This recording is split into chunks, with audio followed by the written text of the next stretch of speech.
दोस्तों नवनीत जेएमएच की खबरों को लाइक करें, इसके बाद पहली बार आए चैनल पर सब्सक्राइब करें, साथ ही बेल के आइकन को दबाकर ऑल कर लें ताकि हमारी खबरें पहुंचे सबसे पहले। नमस्कार, एक बार फिर से आप सभी लोगों का बहुत बहुत स्वागत है आपके अपने चैनल में। इसका नाम है नवनीत जेएमएच। पहली बार चैनल पर आए सब्सक्राइब जरूर करिएगा, बेल को दबाकर ऑल कर लीजिए ताकि आपके पास हर एक खबर आती रहे। साथ ही लाइक जरूर करिएगा। चलिए आज हम आपको किस मुद्दे पर ले चलते हैं। पहले तो हम आपको नई शिक्षा नीति के बारे में बताते हैं। दरअसल नई शिक्षा नीति 5+3+3+4 यानी कि 5+3+3+4 ये नियम लागू हो गया नई शिक्षा नीति के तहत। अब बहुत सारे लोग जो नहीं जानते हैं ये नियम क्या है, उनको मैं बेसिक स्तर से बता देता हूँ इस नियम के तहत किस तरीके से पढ़ाई होगी, और आपको बहुत ही अच्छी तरीके से मैं समझाने का प्रयास करूंगा ताकि आप लोगों को सही तरीके से समझ में आ सके। आपको बता दें, पहले जो चलता था सिस्टम 10+2 का सिस्टम चलता था, यानी 10वीं प्लस 2 यानी कि 12वीं तक ऐसे सिस्टम चलता था 10+2। अब लेकिन सरकार ने नई शिक्षा नीति लागू कर दी है। तो नई शिक्षा नीति में ये फॉर्मूला लाए हैं 5+3+3+4। अब 5+3+3+4 क्या है डिटेल में आपको बताते हैं। 5 का मतलब हुआ, जो 5 में मतलब ये हुआ है कि जो 3 साल होंगे, जी हाँ, ये बच्चे के बारे में मैं बात कर रहा हूँ, 3 साल होंगे किसी भी बच्चे के, किसी भी स्टूडेंट के, तो 3 साल वो प्री प्राइमरी कहे जाएंगे। यानी कि वो जिम्मा जो होगा आंगनबाड़ियों के सिर पर होगा, उन बच्चों का जिम्मा, यानी कि 3 साल तक। अभी देखिए आप इंग्लिश मीडियम स्कूल देखते होंगे, वहां पर LKG UKG और फिर KG आता था। ऐसा ही सिस्टम अब हिंदी मीडियम में भी दिखेगा। और वो आपको बता दें पूरा देश में एक ही शिक्षा नीति लागू कर दी गई है। अब जो पैटर्न इंग्लिश मीडियम में देखने को मिलता है वो हिंदी मीडियम में मिलेगा, यानी कि LKG UKG फिर KG आता था। इसी तरीके से ये 3 क्लासें अब प्री प्राइमरी में विकसित कर दी और ये 3 क्लासें आंगनबाड़ियों के जिम्मे कर दी गई हैं। और जब प्राइमरी आता है यानी कि 1 और 2, ये तो प्राइमरी के शिक्षक होते ही है तो वही पढ़ाएंगे प्राइमरी शिक्षक, लेकिन प्री प्राइमरी का जो दर्जा है वो आंगनबाड़ियों को वैसे भी मिला है, लेकिन अब राष्ट्रीय शिक्षा नीति जो है नई शिक्षा नीति इसके तहत पुख्ता तौर पर कर दिया है। अब पहले जो क्लासेस शुरू होती थी हम देख रहे हैं KG और फिर उसके बाद 1 आ जाता था। अब लेकिन ऐसा नहीं है, 3 साल प्री प्राइमरी पढ़ना होगा, आंगनबाड़ी पढ़ाएंगी, आंगनबाड़ी कार्यकर्ता जो है पढ़ाएंगी। इसके बाद वह फिर कक्षा 1 और 2 में आएंगे। तो 3 साल आपकी जो हुई आंगनबाड़ियों में क्लासेस, और फिर कक्षा 1 और 2, इस तरीके के आपके 5 साल हो गए। यानी आपका कोई बच्चा है, स्टूडेंट है, तो उसके 5 साल हो गए। अब हमने बात की थी +3 यानी कि 3 साल और, यानी कि आप अब कक्षा 2 में आ गए हैं, 2 में आ गए हैं, 3 साल इसमें प्लस कर लिए गए, यानी कि 3 4 5, तो 3 साल फिर और प्लस किए हमने, +3 यानी कि 5 से 3 8, और फिर +4 यानी कि 8 से 12।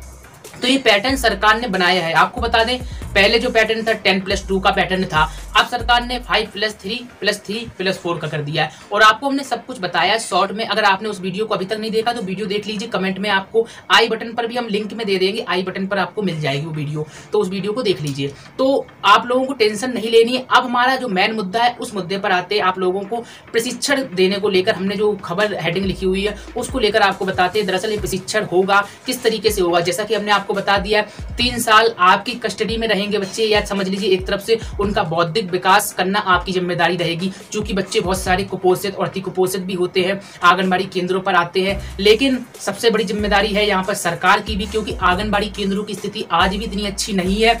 सरकार ने नई शिक्षा नीति लागू कर दी है, लेकिन केंद्रों की स्थिति बहुत ही बेकार। यहाँ पर पैसा खर्च करने की आवश्यकता है, आंगनबाड़ियों को मजबूत करने की आवश्यकता है, उनके केंद्रों को अच्छा बनाने की आवश्यकता है। हालांकि सरकार कह रही है प्री प्राइमरी के तौर पर दर्जा देंगे, तो केंद्र को भी ऐसा बनाएंगे जैसे प्ले ग्रुप स्कूल होता है, ऐसा ही केंद्र बनेगा या फिर अटैचमेंट होगा। अब अहम बात आती है कि यहाँ पर प्रशिक्षण को लेकर आपको बता दें आंगनबाड़ियों को प्रशिक्षण भी दिया जाएगा। अब प्री प्राइमरी नीति के कारण प्रशिक्षण भी दिया जाएगा, लेकिन आपको बता दें अभी फिलहाल जो खबर निकल कर आ रही है, देहरादून से खबर निकल कर आ रही है, उत्तराखंड की ओर से खबर निकल कर आ रही है। अब उत्तराखंड सरकार ऐसा कर रही है तो निश्चित तौर पर नई शिक्षा नीति यानी केंद्र के हवाले से ही कर रही होगी। तो ध्यान रखिएगा प्रत्येक राज्य में ये प्रोसेस होगा, ऐसा नहीं कि पार्टिकुलर उत्तराखंड ही राज्य में ये प्रोसेस हो रहा, सभी राज्यों में होगा। तो इंपॉर्टेंट है सभी राज्यों की बहनें इस खबर को अवश्य पूरा देखिएगा, लाइक जरूर करिएगा। आपको बता दें प्रशिक्षण 2 तरीके से दिया जाएगा, जैसी हमें जानकारी प्राप्त हो रही है उसके अनुसार आपको बता रहे हैं। प्रशिक्षण 2 तरीके का होगा।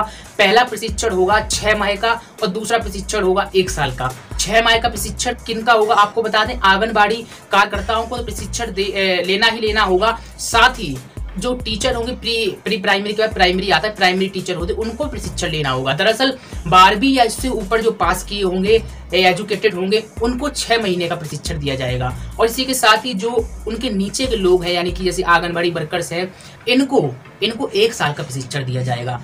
अब आपके मन में ये भी सवाल आ रहा होगा, प्रशिक्षण तो सरकार देगी, कोरोना वायरस का समय चल रहा है, और बहुत ही अहम बात है कि ऐसे में प्रशिक्षण कैसे दिया जाएगा, ये भी सवाल है, क्योंकि नई शिक्षा नीति लागू कर दी सरकार ने और अपने जो क्रियाकलाप है उस पर अमली जाम पहनाना भी शुरू कर दिया है। आपको बता दें, जानकारी मिल रही, जहां संभव हो पाएगा ऑफलाइन, यानी कि आमने सामने बैठ के, या फिर जहां संभव नहीं हो पाता है ऑनलाइन, वहां पर आप डिजिटल तौर पर प्रशिक्षण दिया जाएगा। अब डिजिटल तौर पर किस तरीके से दिया जाएगा, सरकार का कहना है उत्तराखंड की मोबाइल के माध्यम से देंगे, और इसी के साथ ही DTH जो फ्री डिश आती है उसके माध्यम से भी दे सकते हैं, कोई ऐप वगैरह होगा उसके माध्यम से भी दे सकते हैं कि आप भाई ऐप इंस्टॉल करो, उसके माध्यम से आप लोग देखते रहो, प्रशिक्षण लेते रहो, और कुछ उनकी गाइडलाइन और होगी। लेकिन अभी इतनी जानकारी निकल कर आ रही है कि अगर ऑनलाइन प्लेटफॉर्म में देंगे तो DTH के सहारे भी आपको दे सकते हैं। घर में अगर आपकी DTH लगी है, टीवी है, DTH जो होती है फ्री डिश होती है, डायरेक्ट टू होम। एक होता है D2H, इसमें आपको पैसे देने पड़ते हैं, लेकिन DTH में यहाँ सरकार फ्री सेवा भी दे सकती है। अब प्रशिक्षण का मतलब क्या हुआ, इस कोर्स का मतलब क्या हुआ? कोर्स का मतलब यही है कि आप बच्चों को कैसे पढ़ाएंगे, यानी कि सरकार का मकसद है कि बच्चों को पढ़ाने के लिए, आप जिस तरीके से इंग्लिश मीडियम में बच्चे जाते हैं, प्ले ग्रुप में पढ़ते हैं, तो टीचर वहाँ के एजुकेटेड होते हैं, उनको तरीके पता होते हैं बच्चों को कैसे विकसित किया है। चूंकि बच्चे बहुत छोटे होते हैं जो आंगनबाड़ी केंद्रों में आते हैं, और उनका बौद्धिक विकास करना बहुत ही बड़ी जिम्मेदारी होती है, और आंगनबाड़ियों के कंधे पर जिम्मेदारी है निश्चित तौर पर। इसी कारण से इनका प्रशिक्षण है 1 साल का दिया जा रहा है। तो 1 साल इन लोगों को इसी तरीके से दिया जाएगा कि आपको क्या क्या कैसे पढ़ाना है, किस तरीके से बच्चों को डेवलप करना है, कैसे बच्चे पढ़ते हैं, कैसे उनका विकास होता है, कैसे आप खेल खेल में उनको पढ़ाएंगी, यही सब जानकारी प्रशिक्षण के तहत दी जाएगी। तो अहम बात जो हमने आपको बताई, यही अहम बात है। बहुत सारे आंगनबाड़ी बहनें ऐसा है, जब उनको खबर लगी कि देहरादून में यानी कि उत्तराखंड में प्रशिक्षण दिया जा रहा है, तो उनके मन में सवाल आ रहे थे कि बहुत सारे सवाल थे, प्रशिक्षण उनको भी दिया जाएगा या नहीं दिया है। तो आप लोग धैर्य रखिएगा, प्रत्येक जिले में यह नीति आएगी, क्योंकि राष्ट्रीय शिक्षा नीति है और इसमें बदलाव हुआ है, कई सालों बाद बदलाव हुआ है, तो ये बदलाव प्रत्येक राज्य में, प्रत्येक जिले में देखने को मिलेगा। हालांकि सरकार किस तरीके से ऑनलाइन तो कह दिया है कि मोबाइल में हम डिजिटल तरीके से प्रशिक्षण देंगे, और प्रशिक्षण की अवधि देखिए 1 साल रखी है। 1 साल बहुत ज्यादा समय होता है, किस तरीके से सरकार करने जा रही है, खैर तो समय ही बताएगा।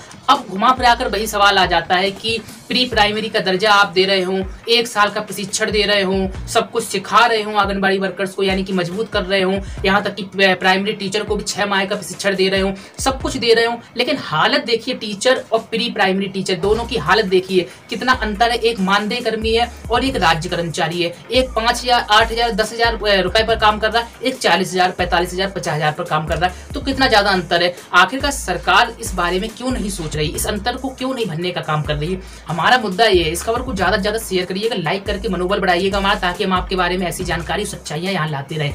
तो सवाल यही है कि मानदेय कर्मियों को भी राज्य कर्मचारी का दर्जा देगी सरकार या नहीं?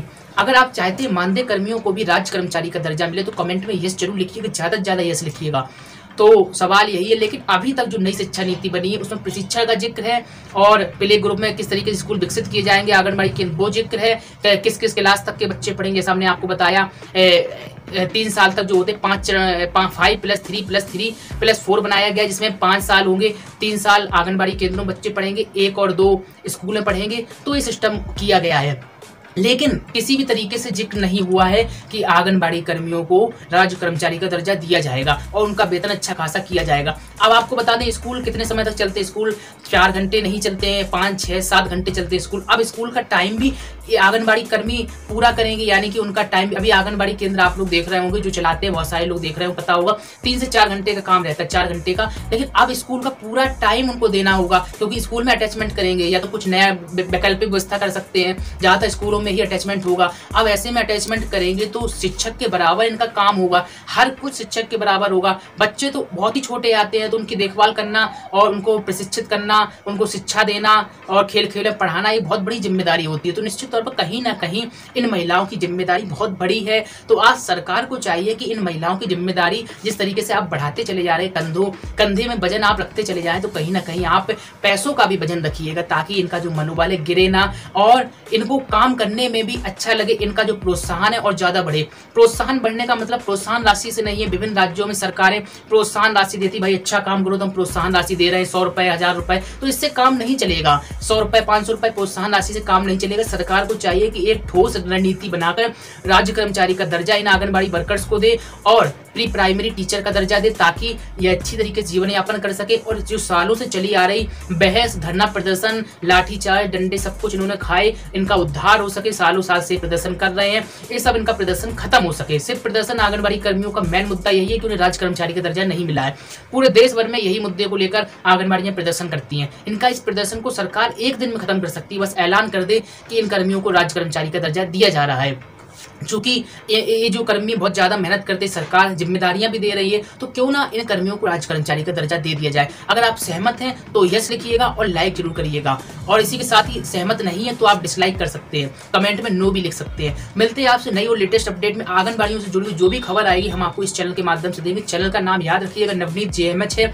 और आपको बता दें, JMH न्यूज चैनल पर मैं ही खबर आपको देता था। JMH न्यूज चैनल हैक हो गया है और इस कारण से वहां पर आप लोगों को खबरें मिल नहीं पा रही हैं। नवनीत JMH को सब्सक्राइब करिए, पहली बार आए बेल को दबा लीजिए, ऑल कर लीजिए ताकि आपको हर एक नोटिफिकेशन मोबाइल के माध्यम से मिलती रहे। सो नमस्कार, गुड बाय।